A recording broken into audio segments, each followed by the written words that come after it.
এখানে হলো আপনারা ফরিদপুরেরটা দিয়ে আমরা আলোচনা করি। এখানে আপনারা জানেন যে ফরিদপুরে মনে হয় 2টা ইউনিয়ন আগের যে সংসদীয় আসনে ছিল ওইটা থেকে মনে হয় আরেকটা সংসদীয় আসনে দিয়ে দিয়েছে। এটা হলো, এটা আমাদের সাথে এটা কোনো সম্পর্ক নাই, এটা হলো ইলেকশন কমিশন এটা তারা করছে এবং এটা তারা পরে আবার তাদের শুনছে, যুক্তিতর্ক দেওয়ার পরও তারা সবাই বসে এটা নির্ধারণ করছে। এখন এই নির্ধারণটা নিয়ে ওই এলাকার লোকজনের ভিতরে একটাই, হ্যাঁ, তাদের যদি কোনো রকমের ক্ষোভ থাকে এটা তারা প্রপার চ্যানেলে জানাবে, কিন্তু এটার জন্য এই জনগণকে ইসের ভিতরে নিয়ে আসা এটা কিন্তু কোনো অবস্থায় যুক্তিযুক্ত না। এগুলো জনগণের কিন্তু ভোগান্তি হচ্ছে। এই 2টা ইউনিয়নে কতজন লোক আর কতজন ভোটার আর কত প্রায় লাখ লাখ লোকের কিন্তু আপনি জিম্মি করে রাখছেন, এটা কিন্তু কোনো অবস্থায় বরদাস্ত করা হবে না। আমরা হয়তো এই আজকেই বিকালের মধ্যে যদি এটা তারা সমাধান না করে আমরা আইন প্রয়োগের মাধ্যমে এটা করে দেব। এটা ক্ষেত্রে আমার মনে হয় আপনাদেরও সবাই সাহায্য সহযোগিতা লাগবে। আপনারাও মনে হয় চান যে এটা আইন প্রয়োগের মাধ্যমে তো রাস্তাটা ক্লিয়ার করে দেওয়ার জন্য। রাস্তা কিন্তু ব্লক করার অধিকার কারোই নেই, যেহেতু তার যদি কোনো দাবি দেওয়া থাকে তারা প্রপার চ্যানেলে জানাবে, কিন্তু রাস্তা ব্লক করে জনগণকে ভোগান্তি করা এটা কিন্তু কোনো অবস্থায় আমার মনে গ্রহণযোগ্য না। এটা ক্ষেত্রে আপনারা কি বলেন? এটা আপনারাও বলেন। আচ্ছা, এই ক্ষেত্রে আমরা একটা ভালো সাংবাদিক ভাইরও চাচ্ছে যে রাস্তা যেন কেউ ব্লক না করে। এবং এখানে আমার ওই বোনও দেখলাম খুব রাজি, উনিও যদি মাথায় সবাই এইটার ক্ষেত্রে রাজি। আচ্ছা, এটা সবার ক্ষেত্রে প্রয়োগ করা উচিত। এই সাংবাদিক ভাই আরও একটা ভালো কথা বলেছে, কাউকে ছাড় দেওয়া উচিত না, রাস্তা ব্লক করলে কাউকে ছাড় দেওয়া উচিত না।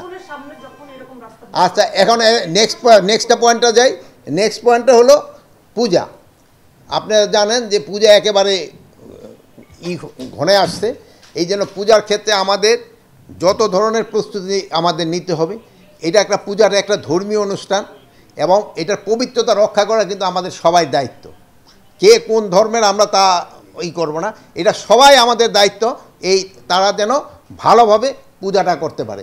এই জন্য আপনাদের সবাই সাহায্য এবং সহযোগিতা দরকার এবং পূজার ক্ষেত্রে কোনো ধরনের কোনো অসুবিধা যেন না হয়, এই জন্য আমাদের যা করার আমরা সবই করব এবং পূজাটা যেন নির্বিঘ্নে এবং ধর্মীয় রীতিনীতি মেনে যেন করতে পারে, এই জন্য আমরা সব ব্যবস্থা করে দেব এবং এটার যেন পবিত্রতাটা রক্ষা হয়, এই জন্য আমরা সব ব্যবস্থা করব। আর এই জন্য ধরেন যে অনেক জায়গায় একটু সমস্যা আছে, বুঝে কমিটির ভিতরে নিজেদের ভিতরে একটা কোন্দল রয়ে গেছে। আমরা অনুরোধ করব তারা নিজেদের কোন্দলটা মিটায়ে পূজাটা যেন ভালোভাবে সম্পন্ন হয়, এই জন্য আপনারা লোকজনকে বলবেন এবং আমরাও বলবো এবং আমরা আশা করি যে পূজাটা খুব ভালোভাবে এবং নির্বিঘ্নে এবং উৎসবমুখর পরিবেশে এবং ধর্মীয় ভাব এবং গাম্ভীর্য বজায় রেখে হয়ে যাবে। আর তার একটা হলো আর একটা পয়েন্ট ছিল যে কারাতে অনেক সমস্যা আছে, এটার সংস্কারেরও দরকার এবং এইটা নিয়ে অনেক আলোচনা। কারার একটু বাজেটের ক্ষেত্রে সমস্যা, এখন অনেক কারা যারা আছে বন্দি আছে অনেক বয়স হয়ে গেছে, তারা ধরেন বিভিন্ন রোগ মানে আক্রান্ত এবং তাদের ঔষধের ব্যাপারে একটা বাজেটেরও বেশি দরকার হয়। তো আমরা চাচ্ছিলাম যে যে লাইফ টার্মটা যে 30 বছর ওইটাকে কমায় কত করা যায়, একটা যুক্তিযুক্ত একটা করে যেন যারা বয়স্ক হয়ে গেছে তাদের কীভাবে ছাড়ার ব্যবস্থা করা যায়। আমরা এটা এখন পর্যন্ত নির্ধারণ করি না, এটা একটা আলোচনার ভিতরে। আমরা ওই মেয়েদের ক্ষেত্রে হয়তো আমরা 20 বছর করে দিতে চাচ্ছি, ছেলেদের ক্ষেত্রে হয়তো আরও একটু বেশি হতে পারে, বাট আবার কতগুলি স্পেসিফিক আছে তার বয়সটা কত ওটাও দেখতে হবে। ওখানে যে ধরনের 18 বছরে অপকর্ম করছে তার যদি 20 বছরের ছায়া দিল 38 বছর, সে তো আবার আইসা হয়তো আবার অপকর্ম কিনা ওই সবগুলো দেখা হবে।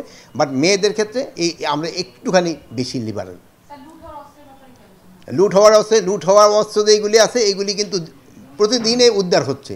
আপনারা কিন্তু ওই স্ক্রলে দিচ্ছেন, আপনারা পেপারও দিচ্ছেন, এটা ডেইলি কিন্তু উদ্ধার হচ্ছে।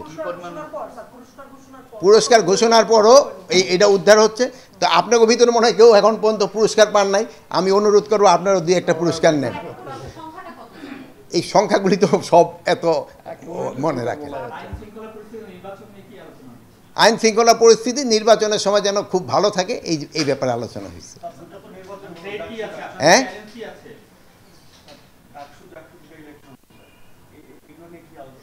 এগুলোর মধ্যে আমাদের আইন শৃঙ্খলা বাহিনীর যে যতটুকু দায়িত্ব ছিল আমরা মনে হয় এটা শতভাগ সম্পন্ন করতে পেরেছি।